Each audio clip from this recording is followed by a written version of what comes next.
Hola, buenas tardes, soy el Dr. Santos Acosta, aquí con Parker Instructor, y vamos a seguir con bronquiolos respiratorios del tema del sistema respiratorio.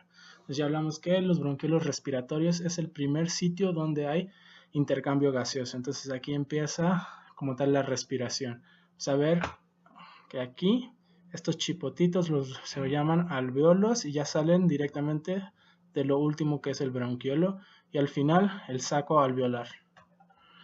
Aparte de esto, también tenemos que saber de este orificio entre dos alveolos que se llama poro de Kohn. Esta ventilación colateral es importante en caso de que, por ejemplo, aquí el tubo B tiene una obstrucción por acá o el bronquiolo A tiene una obstrucción por acá.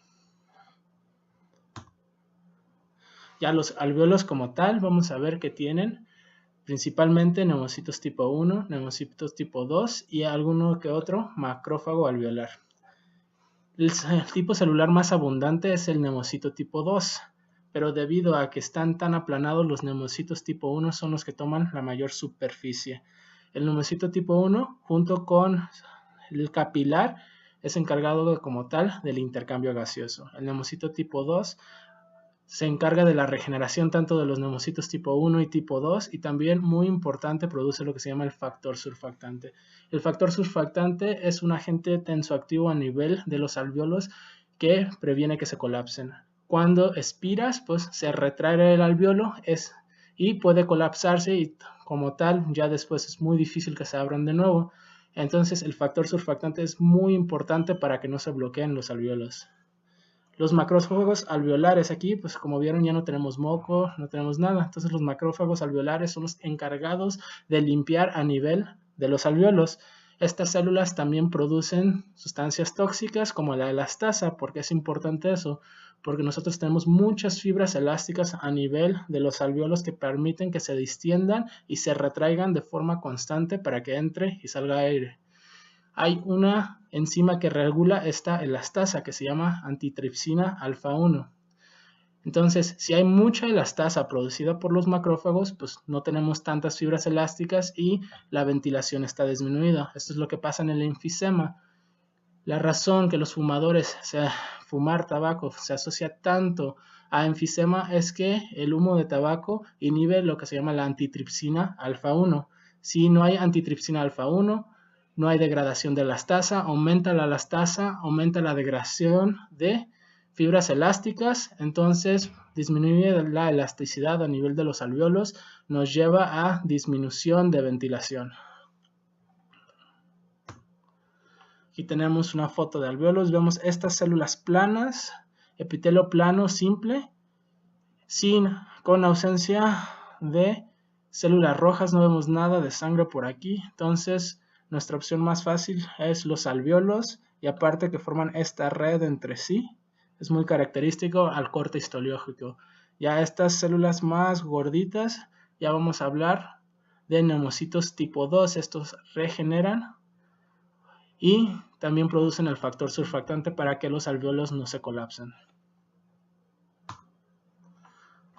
Porque es muy importante el intercambio gaseoso. Uno, pues necesitamos oxígeno de forma constante y necesitamos liberar el CO2 de forma constante también. Entonces, aquí vemos que el alveolo, aquí vemos que el neumocito tipo 1, la lámina basal entre el neumocito tipo 1 y la lámina basal de la célula endotelial y la célula endotelial como tal, estos tres componentes forman la barrera a través de que pasa el intercambio gaseoso. Aparte de que necesitamos que entre el oxígeno y que salga el dióxido de carbono, algo más es importante, es el control ácido-base a nivel respiratorio. ¿Por qué? Porque el CO2 ya adentro de nosotros, pues, a nivel de los eritrocitos puede pasar una reacción. Si aumenta el CO2 adentro del cuerpo, aumenta la producción de ácido. Entonces, una forma de regular la acidez en la sangre es a través de la respiración. Ya en el hospital, cuando ven a un paciente que tiene una acidosis metabólica, esta es una acidosis causada por el riñón, una acidosis respiratoria sería causada por los pulmones. Entonces, una acidosis metabólica, pues no podemos controlar el riñón, pero todavía tenemos control sobre el pulmón. Entonces, ¿qué empieza a hacer? El paciente empieza a respirar de forma más rápida. Esto se llama taquipnea. para tratar de regular al eliminar más CO2 que se produce acá, menos ácido, que sabemos que son estos protones de acá. Entonces, solo porque parece que el paciente aumentó su respiración, no necesariamente significa que necesita más aire. Puede ser porque tiene una acidosis metabólica y está tratando de compensar con la alcalosis como tal respiratoria.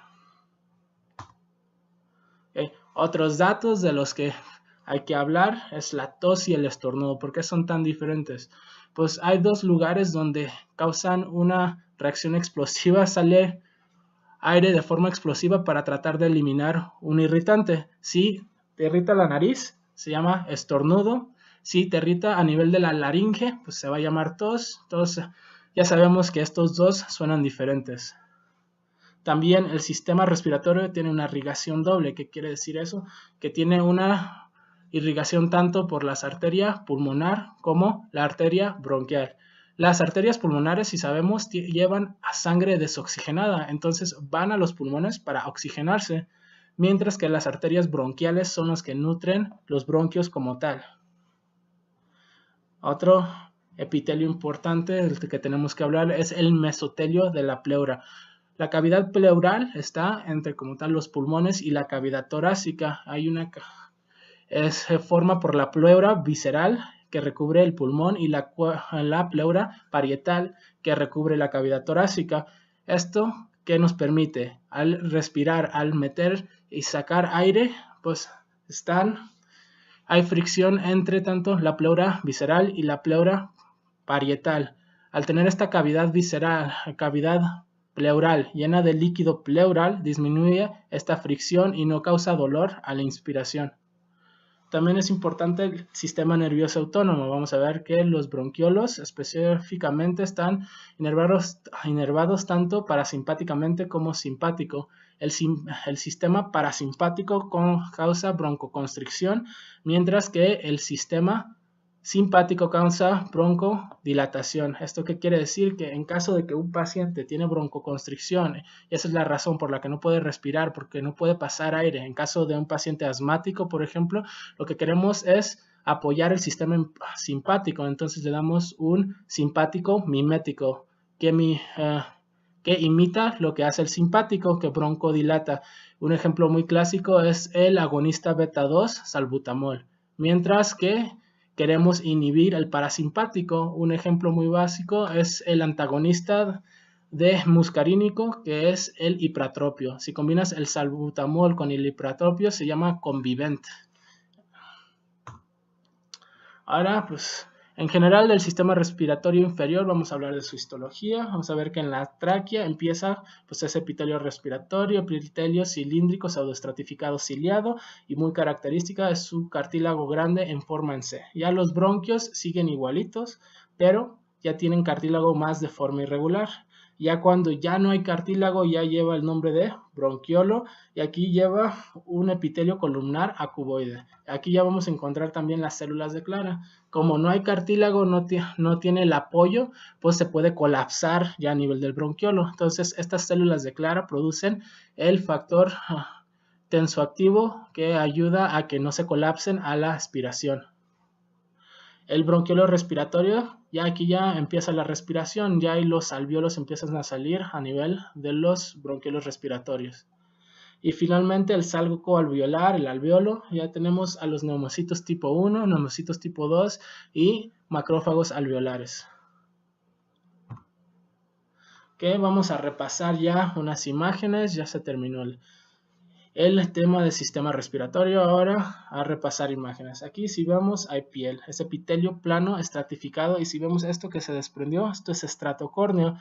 Y si hablamos, el único lugar donde hay estrato córneo es en la entrada de la nariz, que es el vestíbulo nasal. Y si vemos aquí los folículos pilosos, que eso se llama a nivel del vestíbulo nasal, llevan el nombre de vibrisas.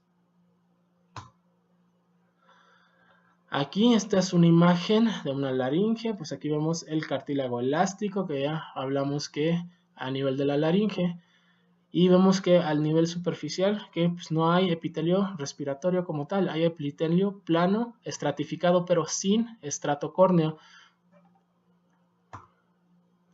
Aquí esta es otra imagen de epitelio respiratorio. Aquí tenemos las células basales, aquí tenemos las células columnares y esto aquí que no se va a pintar van a ser las células caliciformes. Acá vemos, aquí hay epitelio respiratorio, hay presencia de cartílago, pero no es en forma de C, entonces estamos a nivel de algún bronquio, probablemente bronquio secundario. Y acá mucho más pequeño, bronquio terciario. Si vemos acá, la luz del aparato respiratorio está completamente limpio, mientras cuando vemos algún vaso sanguíneo vamos a ver células rojas adentro, que significa que hay presencia de sangre adentro. ¿Okay? Aquí ya vimos esta imagen otra vez. Estas son las cuerdas vocales. Si vemos arriba, estas son tejido conectivo, entonces estas son las superiores, las cuerdas vocales falsas, mientras que acá vemos puro músculo, entonces estas son las cuerdas vocales verdaderas. Aquí como vemos ya les mencioné que a nivel de la laringe hay tanto epitelio plano estratificado como epitelio respiratorio, epitelio cilíndrico pseudoestratificado ciliado.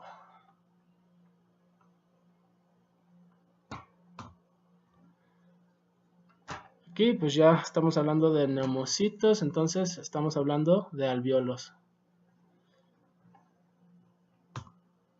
Aquí tenemos una especie de red, el único lugar donde hay tantos epitelio plano simple entrelazado como en forma de red a nivel del corte histológico, vamos a estar hablando de los alvéolos.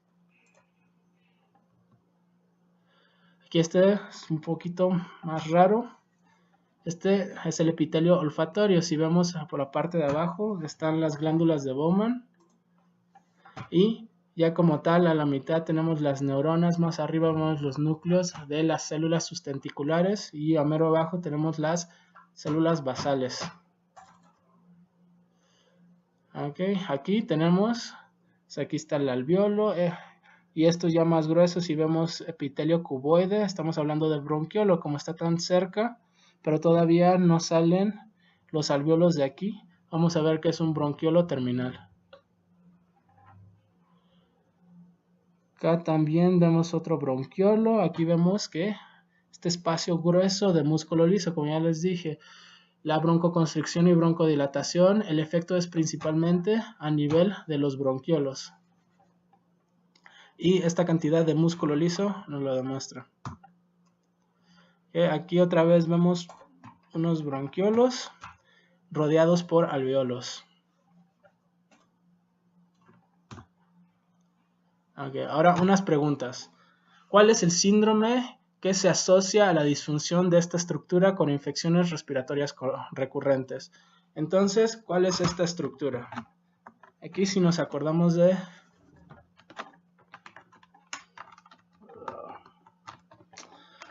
Vamos a ver.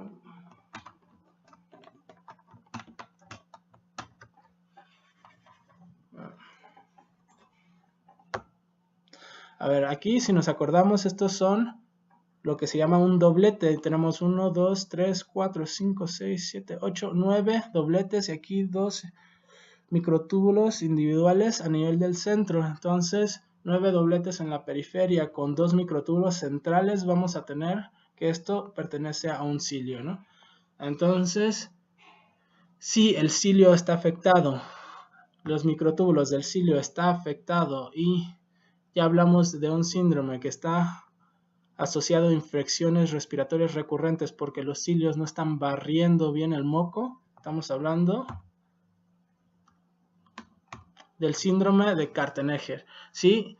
De Cartegener. El síndrome de Cartegener también está asociado a sitios inversos y también está asociado a esterilidad por infertilidad. ¿Por qué infertilidad? Porque también los espermatozoides tienen microtúbulos a nivel del flagelo y también las mujeres tienen cilios a nivel del epitelio del útero. Okay, ¿cuáles son las características del epitelio respiratorio y cuáles células lo componen? Ya hablamos muchas veces, es un epitelio cilíndrico pseudoestratificado ciliado. Las células más comunes son, las basales, las caliciformes y las cilíndricas ciliadas. Las que no se ven comúnmente, pero siguen ahí, son las en cepillo, que se cree que son células caliciformes vacías, y las células de Kulczycki, que son las que se asocian a metástasis bronquial. A ver, una pregunta en inglés. Which respiratory tract infection is associated with hoarseness? Laryngitis. A ver, otra pregunta. ¿Cuál célula del epitelio respiratorio es asociada a metástasis por cáncer bronquial? Acabamos de mencionarla. La célula de Kulczycki, que forma parte del sistema neuroendocrino difuso del sistema respiratorio. Otra en inglés. What type of cell gives us the sense of smell? Bipolar neuron. A ver, otra pregunta. ¿Qué síndrome se asocia con infecciones respiratorias frecuentes, infertilidad y situs inversus? ¿Qué célula del epitelio respiratorio está alterado? Pues ya acabamos de hablar de esto. Es el síndrome de Cartegener y es la célula cilíndrica ciliada. Como tal, lo que está afectado son los microtúbulos, la adineína que causa el movimiento de los cilios. Okay. Otra pregunta. Which genetic alteration is responsible for increased mucus viscosity? Which cell of the respiratory epithelium produces mucus? Okay. Esta sí la vamos a traducirla. ¿Qué alteración genética es responsable por aumento de la viscosidad del moco? ¿Y qué célula del epitelio respiratorio produce moco? Entonces ya hablamos de esto, que si está alterado el canal de cloro, aumenta la viscosidad. Se va a llamar cystic fibrosis y goblet cells, ¿no? Fibrosis quística, y las células caliciformes son las responsables principales de la producción de moco a nivel del epitelio respiratorio. ¿Qué nombre recibe el sangrado que origina del área de Kieselbach? Si nos acordamos, el área de Kieselbach se encuentra en la parte inferior del tabique nasal. Entonces, ¿cómo se llama el sangrado de la nariz? Epistaxis. ¿Y cómo lo tratamos? Pues sostienes las alas nasales contra el tabique nasal por 10 minutos y también le puedes aplicar oximetazolina, también conocida como Afrin, 2 disparos en cada poro nasal. Una pregunta en inglés. Which cells are responsible for secreting the tensioactive agent in the bronchioles? ¿No? Sabemos que el agente tensioactivo a nivel de los alvéolos, pues los producen como tal los neumocitos tipo 2 y se llama factor surfactante. El agente tensioactivo a nivel de los bronquiolos lo producen las Clara cells, ¿no? Las células de Clara. ¿Cuál es el nombre del agente tensioactivo en los alvéolos y qué célula lo sintetiza? Pues lo acabo de decir. Son los neumocitos tipo 2 los que producen el factor surfactante, y el factor surfactante es responsable de que los alvéolos no se colapsen a la expiración. Okay, eso sería todo por el día de hoy. Cualquier pregunta, recuerda que las clases van a estar todas en YouTube. Nos pueden seguir aquí en nuestras redes sociales, en Facebook, y todas estas videos que estamos subiendo por aquí las vamos a subir en YouTube también. Muchas gracias.